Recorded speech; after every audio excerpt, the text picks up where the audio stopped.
Good morning guys, आप सबका हमारे यूट्यूब चैनल लहरे एजुकेशन पॉइंट पर हार्दिक स्वागत है। गाइज हम आपके लिए आज भारतीय सामान्य ज्ञान लेके आए हैं, तो चलिए वीडियो की ओर। भारतीय संसद के बारे में पहले जानते हैं।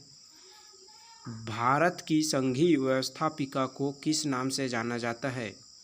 तो संसद के नाम से जाना जाता है।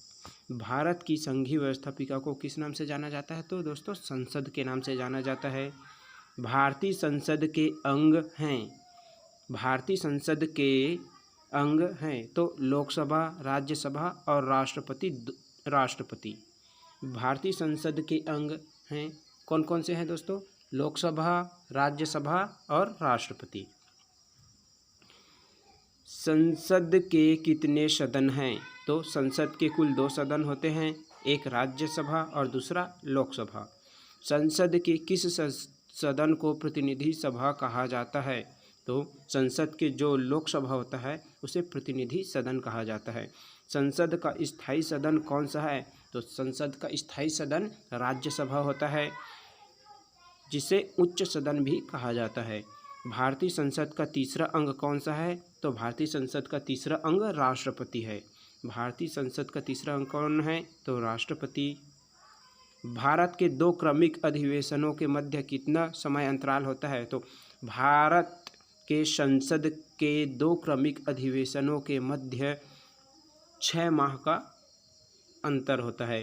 भारतीय संसद को कौन भंग कर सकता है? तो भारतीय संसद को राष्ट्रपति भंग कर सकता है। भारतीय संसद की संप्रभुता किससे प्रतिबंधित है? तो न्याय समीक्षा से भारतीय संसद की संप्रभुता प्रतिबंधित है। साधारण विधेयक से संबंधित गतिरोध को दूर करने के लिए संसद के दोनों सदनों की संयुक्त बैठक कौन बुलाता है? तो संसद की दोनों सदनों का जो संयुक्त बैठक है उसको राष्ट्रपति बुलाता है। स्वतंत्र भारत में अब तक कितनी बार संयुक्त अधिवेशन हो चुके हैं? तो 4 बार हुए हैं दोस्तों। जो भारत स्वतंत्रता के बाद कुल 4 बार संयुक्त अधिवेशन हुआ है। क्या राष्ट्रपति या उपराष्ट्रपति कभी संयुक्त अधिवेशनों की अध्यक्षता करता है? कभी नहीं करता।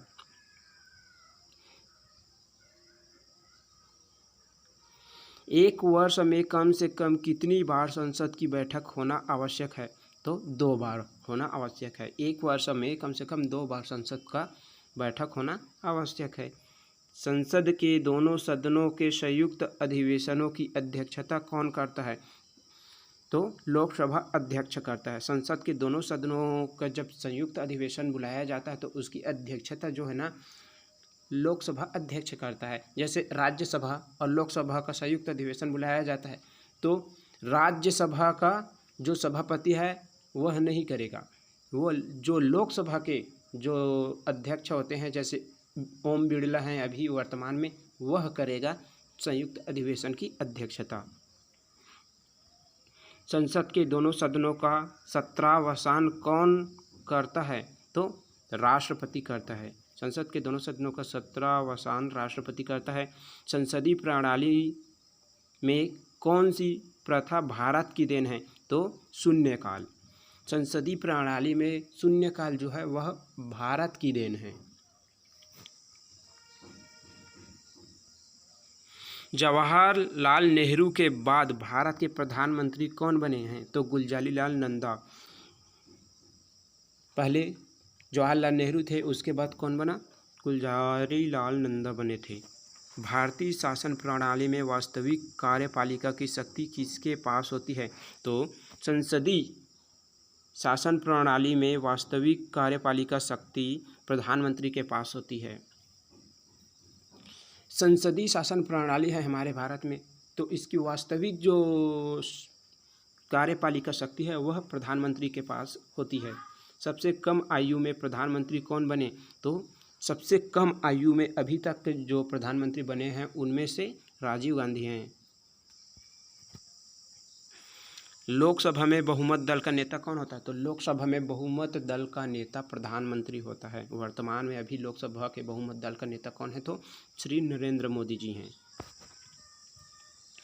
किस प्रधानमंत्री की नियुक्ति के समय वे किसी भी सदन के सदस्य नहीं थे? तो HD देवगौड़ा ऐसे प्रधानमंत्री थे जो प्रधानमंत्री तो बन गए थे लेकिन किसी भी सदन के सदस्य नहीं थे। इस स्थिति में किसी भी मंत्री या फिर जो प्रधानमंत्री बनते उनको 6 महीने के अंतर्गत किसी भी सदन, चाहे लोकसभा हो चाहे राज्यसभा हो, का सदस्य बनना होता है। ऐसे ही कंडीशन राज्य स्तर में भी है मुख्यमंत्री या मंत्रियों के लिए।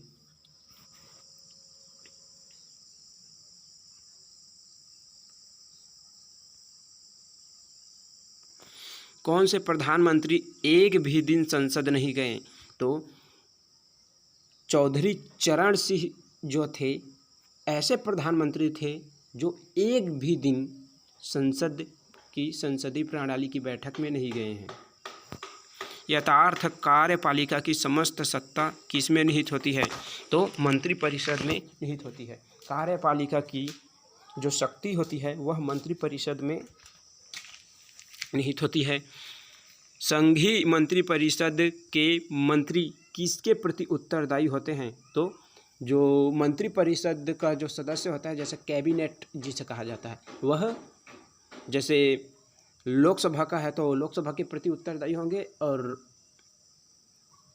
जो अपने स्टेट लेवल में होता है, राज्य लेवल में होता है, वह विधानसभा के प्रति उत्तरदायी होंगे, और केंद्रीय लेवल में लोकसभा के प्रति, और दोस्तों राज्य लेवल में विधानसभा के प्रति उत्तरदायी होते हैं जो मंत्रिपरिषद होते हैं। जो मंत्रिपरिषद बनाया जाता है वो भारत में किसी भी सदन का सदस्य बने कोई व्यक्ति मंत्री पद पर कितने दिनों तक रह सकता है? यही बात हमने आपको पहले बताया है कि अगर कोई व्यक्ति मुख्यमंत्री या भी कोई भी मंत्री पद पर आसीन होता है बिना किसी भी सदन के सदस्य बने, तो उसको 6 माह के अंतर्गत चुनाव करवाकर किसी भी सदन का सदस्य बनना आवश्यक होता है। नहीं तो अगर वह चुनाव हार जाता है, जब चुनाव होता है तो उसे अपने मंत्री पद या फिर प्रधानमंत्री या फिर मुख्यमंत्री पद से इस्तीफा देना होता है। संविधान के किस अनुच्छेद में मंत्रिपरिषद की नियुक्ति व पदच्युति का प्रावधान है? संविधान के किस अनुच्छेद? तो अनुच्छेद 75 के अंतर्गत मंत्रिपरिषद की नियुक्ति व उसकी पदच्युति का प्रावधान है। मंत्रिमंडल का गठन कौन करता है? तो मंत्रिमंडल का गठन केंद्रीय मंत्री करता है। स्वतंत्र भारत के प्रथम कानून मंत्री कौन थे? तो स्वतंत्र भारत के प्रथम कानून मंत्री डॉक्टर BR अम्बेडकर थे। संसद में मंत्रिपरिषद कौन सा प्रस्ताव रख सकती है? तो विश्वास प्रस्ताव। संसद में मंत्रिपरिषद जो होता है वह विश्वास प्रस्ताव रख सकती है। मंत्रिपरिषद के सदस्यों को गोपनीयता की शपथ कौन दिलाता है? तो राष्ट्रपति दिलाता है। मंत्रिपरिषद के सदस्यों को गोपनीयता की शपथ कौन दिलाता है? तो राष्ट्रपति। यह केंद्रीय लेवल में होता है। केंद्रीय लेवल का जो भी मंत्री बनता है या फिर प्रधानमंत्री बनता है उनको राष्ट्रपति शपथ दिलाता है, जबकि राज्य लेवल में राज्यपाल दिलाता है। भारत के मंत्रिपरिषद में अधिकतम सदस्य संख्या कहाँ से लिए जाते हैं? भारत के मंत्रिपरिषद, जैसे कैबिनेट मंत्री का विस्तार होता है, तो भारत के कैबिनेट मंत्री का विस्तार हो रहा है तो उसमें लोकसभा के जो सदस्य हैं उनसे ज़्यादा संख्या में लिया जाएगा, राज्यसभा से कम लिया जाता है। राज्यसभा। वर्तमान में राज्यसभा सदस्यों की संख्या कितनी है?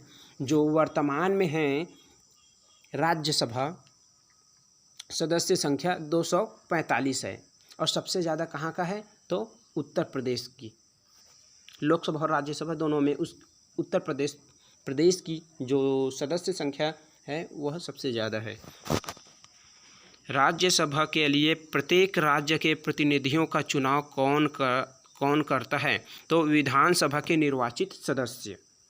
राज्यसभा के लिए प्रत्येक राज्य के प्रतिनिधियों का चुनाव जो है वह विधानसभा के निर्वाचित सदस्य हैं वह करते हैं। जैसे विधानसभा मतलब विधायक, जो विधायकगण हैं वो चुनते हैं राज्यसभा के लिए अपना कैंडिडेट और उनको चुनकर राज्यसभा में भेजते हैं। राज्यसभा में राज्यों का प्रतिनिधित्व किस पर निर्भर करता है? तो राज्य की जनसंख्या पर निर्भर करता है। जिस राज्य की जितनी जनसंख्या है उतनी उनके अनुसार ही वहाँ पर सीटें होती हैं।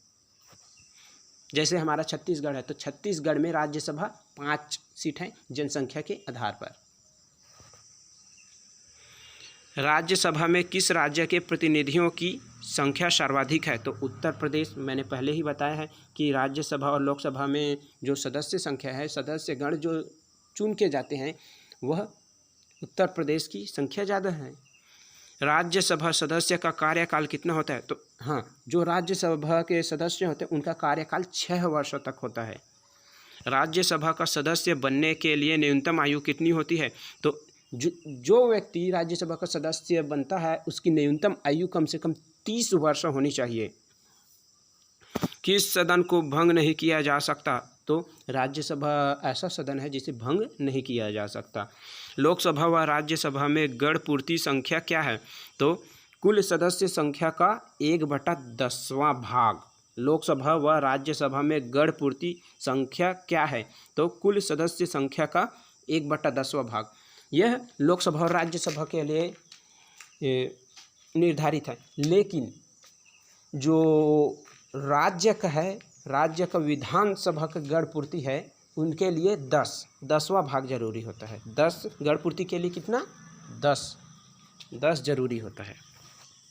हमारे छत्तीसगढ़ में इतना है कि अगर विधानसभा में गण पूर्ति है जो संख्या है वह 10 है। यह जो क्वेश्चन है वह सहायक संपरीक्षक के क्वेश्चन में 2022 में ही पूछा गया है। वह कौन सा सदन है जिसका अध्यक्ष उस सदन का सदस्य नहीं होता है? तो राज्यसभा। राज्यसभा एक ऐसा सदन है जिसका अध्यक्ष ही उस सदन का सदस्य नहीं रहता है।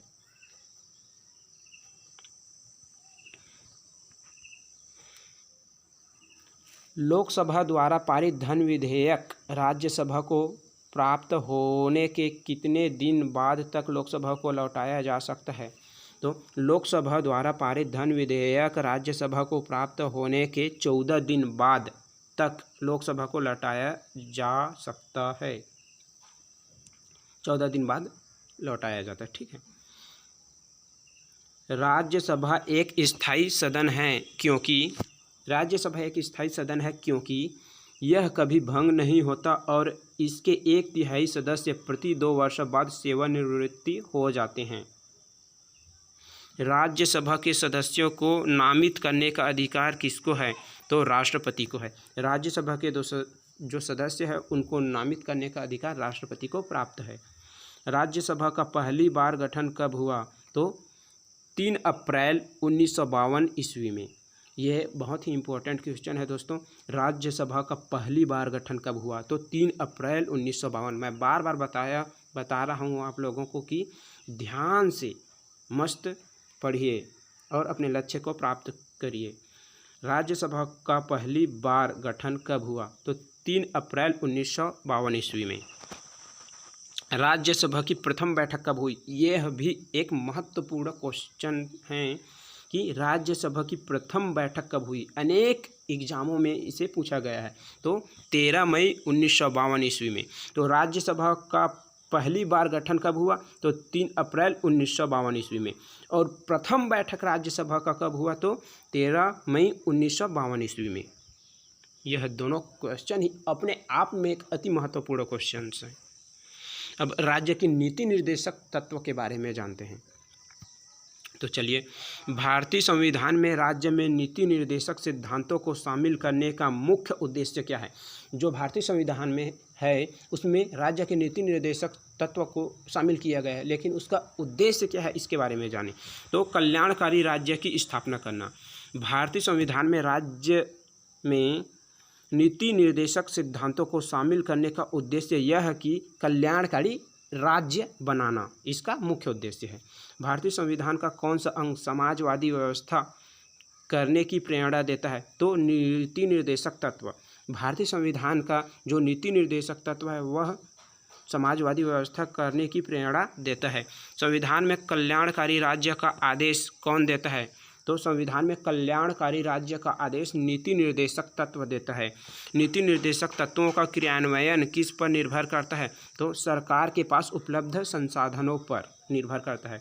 जो नीति निर्देशक तत्व है उसका क्रियान्वयन सरकार के पास उपलब्ध संसाधनों पर निर्भर करता है। मौलिक अधिकार व राज्य के नीति निर्देशक तत्वों में क्या समानता है? तो ये एक दूसरे के पूरक हैं। जो मौलिक अधिकार हैं वह राज्य के नीति निर्देशक तत्व हैं वह एक दूसरे के क्या हैं? पूरक हैं। समान कार्य के लिए समान वेतन भारत के संविधान में कहाँ सुनिश्चित किया गया है? तो राज्य के नीति निर्देशक तत्वों में सुनिश्चित किया गया है। देखिए, समान कार्य के लिए समान वेतन भारत के संविधान में राज्य के नीति निर्देशक तत्वों में निर्देशित किया गया है। जैसे आप सेम काम कर रहे हैं तो आपको एक ही लेवल का पेमेंट दिया जाएगा।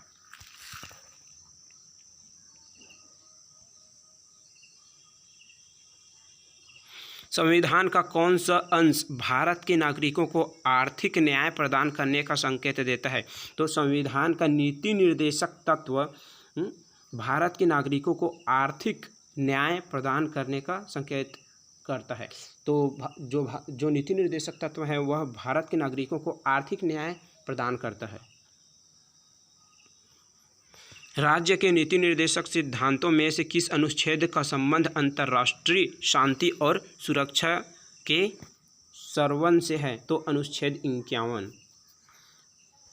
राज्य के नीति निर्देशक सिद्धांतों के अनुसार किस आयु तक के बच्चों को निःशुल्क व अनिवार्य शिक्षा का प्रावधान है? तो 14 वर्ष तक के बच्चों को। राज्य के नीति निर्देशक सिद्धांतों के अनुसार 14 वर्ष तक के बच्चों को निःशुल्क व अनिवार्य शिक्षा का प्रावधान है, जिसके तहत 14 वर्ष से कम उम्र के बच्चों को काम करवाना आपराधिक माना जाता है। भारत के किस राज्य में समान नागरिक संहिता लागू है? तो गोवा। गोवा में समान नागरिकता लागू है। नीति निर्देशक तत्वों का महत्व किसके लिए है? तो राज्य के लिए। नीति निर्देशक तत्व है उसका महत्व राज्य के लिए है। अब जानते हैं भारत का उच्चतम न्यायालय के बारे में, जो सर्वोच्च न्यायालय है उसके बारे में जानते हैं।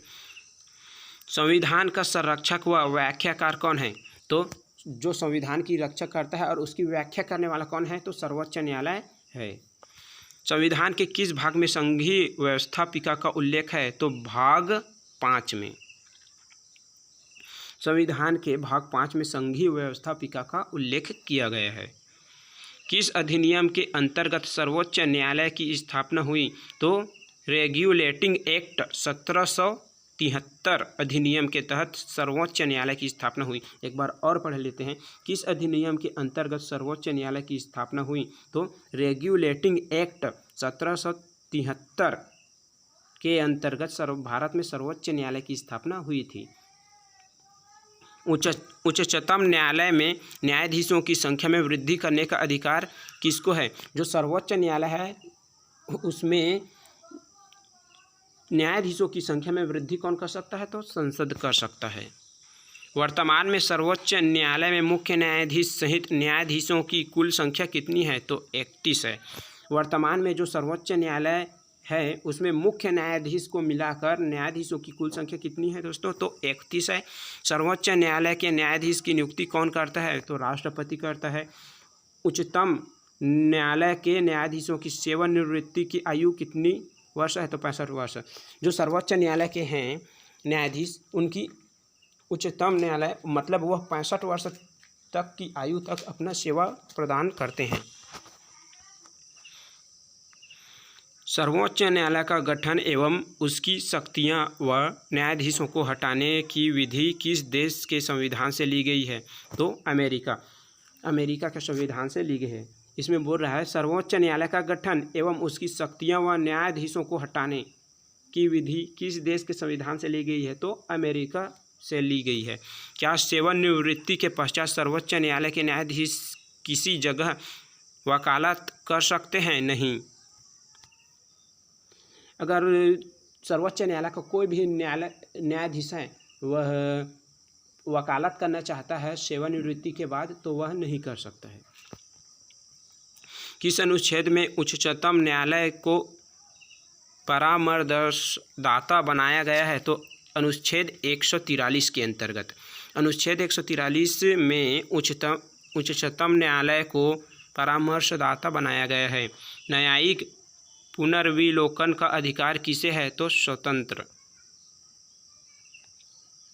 सर्वोच्च न्यायालय के जजों का वेतन किससे आहरित होता है? तो संचित निधि से। जो सर्वोच्च न्यायालय के न्यायाधीश हैं उनको संचित निधि के माध्यम से वेतन प्रदान किया जाता है। सर्वोच्च न्यायालय के न्यायाधीश को उसके पद से कैसे हटाया जा सकता है? तो महाभियोग द्वारा। सर्वोच्च न्यायालय के न्यायाधीश को उसके पद से महाभियोग लगाकर हटाया जा सकता है। भारत के प्रथम मुख्य न्यायाधीश कौन थे? तो H.J. कानिया अर्थात हीरालाल जे कानिया थे। भारत के प्रथम मुख्य न्यायाधीश कौन थे? तो हीरालाल जे कानिया थे।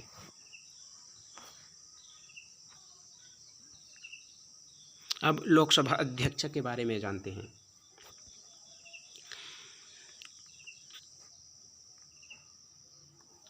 लोकसभा अध्यक्ष का चुनाव कौन करता है? तो लोकसभा सदस्य। जो लोकसभा के अध्यक्ष होते हैं उनके चुनाव कौन करता है? तो लोकसभा के जो सदस्य होते हैं वो लोग करते हैं।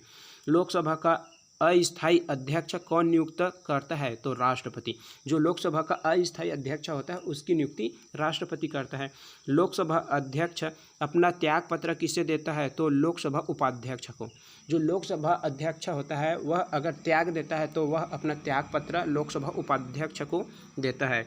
लोकसभा का सचिवालय किससे नियंत्रित होता है? तो लोकसभा अध्यक्ष से नियंत्रित होता है।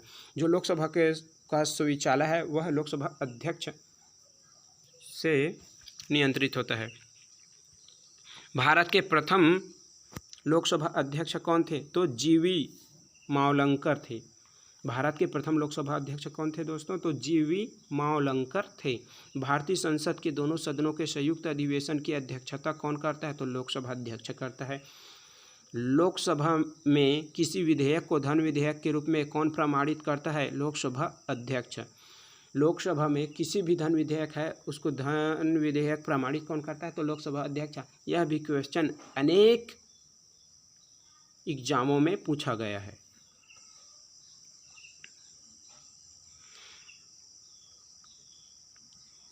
किस समिति का पदेन अध्यक्ष लोकसभा अध्यक्ष होता है? तो नियम समिति का जो पदेन अध्यक्ष होता है वह लोकसभा अध्यक्ष होता है। नियम समिति का अध्यक्ष लोकसभा अध्यक्ष होता है।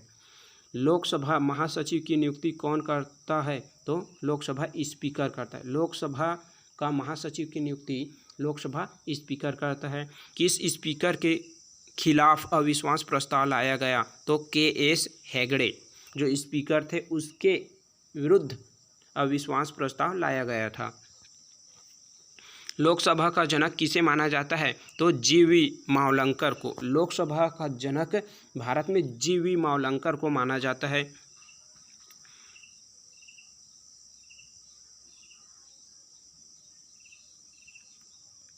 लोकसभा के प्रथम उपाध्यक्ष कौन थे? तो अनंत सैनम आयंगर। लोकसभा के प्रथम उपाध्यक्ष अनंत सैनम आलंगर थे। किस लोकसभा अध्यक्ष का कार्यकाल सबसे लंबा रहा? तो बलराम जाखड़ ऐसे लोकसभा अध्यक्ष थे जिसका कार्यकाल सबसे अधिक है। लोकसभा के अध्यक्ष या उपाध्यक्ष की अनुपस्थिति में लोकसभा की अध्यक्षता कौन करता है? तो लोकसभा का वरिष्ठ सदस्य।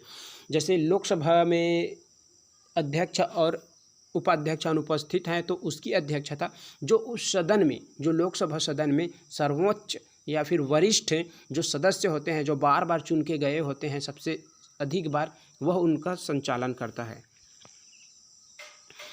राष्ट्रमंडल अध्यक्ष के सम्मेलन का पदेन महासचिव कौन होता है? तो जो राष्ट्रमंडल अध्यक्षों के सम्मेलन का पदेन महासचिव लोकसभा महासचिव होता है। भारत के लोकसभा अध्यक्ष किस देश के हाउस ऑफ कॉमन्स के अध्यक्ष की तरह होते हैं? तो इंग्लैंड के। भारत की प्रथम महिला लोकसभा अध्यक्ष कौन है? तो दोस्तों मीरा कुमार है। जो भारत की प्रथम महिला लोकसभा अध्यक्ष जो है वह मीरा कुमार है। निर्वाचन आयोग का गठन कौन करता है? तो राष्ट्रपति करता है। जो निर्वाचन आयोग है उसका गठन कौन करता है? तो राष्ट्रपति करता है। प्रत्यक्ष निर्वाचन क्या है? तो जनता द्वारा मतदान। प्रत्यक्ष निर्वाचन क्या है? जो जनता द्वारा मतदान किया जाता है। निर्वाचन आयोग का गठन किस अनुच्छेद के अंतर्गत किया जाता है? तो अनुच्छेद 324 के अंतर्गत निर्वाचन आयोग का गठन किया गया है। जो निर्वाचन आयोग है उसका गठन 324 अनुच्छेद के अंतर्गत हुआ है। भारत की निर्वाचन पद्धति किस देश से ली गई है? तो ब्रिटेन से। ब्रिटेन देश से भारत की निर्वाचन पद्धति है उसको लिया गया है। मतदाताओं के पंजीयन का उत्तरदायित्व किसका है? तो निर्वाचन आयोग का है। निर्वाचन आयोग का चेयरमैन कौन होता है? तो मुख्य निर्वाचन आयुक्त होता है। निर्वाचन आयोग का जो चेयरमैन है वह मुख्य निर्वाचन आयुक्त होता है। भारत के प्रथम मुख्य चुनाव आयुक्त कौन थे? तो सुकुमार सेन। भारत के जो प्रथम निर्वाचन आयोग के जो अध्यक्ष थे वह सुकुमार सेन थे। भारत में सार्वजनिक मताधिकार के आधार पर प्रथम चुनाव कब हुआ? तो 1952 ईस्वी में। भारत में जो प्रथम लोकसभा के लिए जो चुनाव हुआ था, आम चुनाव, वह 1952 में हुआ था। भारत में पहली बार महिलाओं को मताधिकार कब प्राप्त हुआ? तो 1989 ईस्वी में। पहले जो थे महिलाओं को वोट देने का अधिकार नहीं था, तो इसको 1989 ईस्वी में पारित किया गया कि महिलाओं को भी वोट देने का अधिकार है। भारत में मतदान की न्यूनतम आयु क्या है? तो 18 वर्ष कर दी गई थी। पहले दोस्तों 21 वर्ष थी, जो अब वर्तमान में 18 वर्ष है। लोकसभा या फिर विधानसभा में किसी चुनावी प्रत्याशी की जमानत राशि कब जब्त कर ली जाती है? मतदान का 1/6 भाग मतदान प्राप्त नहीं करने पर। जैसे लोकसभा और विधानसभा का चुनाव हो रहा है, तो उसमें जो कैंडिडेट होते हैं वह कुल जो वोट है उनमें से 1/6 भाग अगर नहीं प्राप्त करता है तो उनका जो है जमानत जब्त कर लिया जाता है। निर्वाचन आयोग की नियुक्ति कितने वर्ष के लिए की जाती है? तो 5 वर्ष के लिए की जाती है। मुख्य निर्वाचन आयुक्त को उसके पद से कैसे हटाया जा सकता है? तो जो महाभियोग लगाकर हटाया जा सकता है। जो निर्वाचन आयोग के मुख्य चुनाव आयुक्त होते हैं उनको महाभियोग के द्वारा हटाया जा सकता है उनके पद से। विधान परिषद के चुनावों का संचालन कौन करता है? तो निर्वाचन आयोग करता है। दोस्तों आपको बता दें कि विधान परिषद कुल अभी भारत में 6 राज्यों में भी लागू है। दिनेश गोस्वामी समिति किससे संबंधित हैं? तो निर्वाचन आयोग से संबंधित हैं। चुनाव के दौरान राजनीतिक दलों के लिए आचार संहिता कौन तैयार करता है? तो निर्वाचन आयोग करता है। दोस्तों अगर आपको यह हमारा वीडियो अच्छा लगा हो तो हमारे YouTube चैनल लहरे एजुकेशन पॉइंट को लाइक और सब्सक्राइब और शेयर करना ना भूलें। दोस्तों अगर आप हमारे चैनल को सब्सक्राइब करेंगे तब हमें मोटिवेशन मिलेगा, तब जाकर हम अच्छे वीडियो आपके लिए और प्रोवाइड करा पाएंगे। तो दोस्तों आपसे आशा करते हैं कि आप हमारे चैनल को लाइक, सब्सक्राइब एवं शेयर ज़रूर करेंगे। धन्यवाद।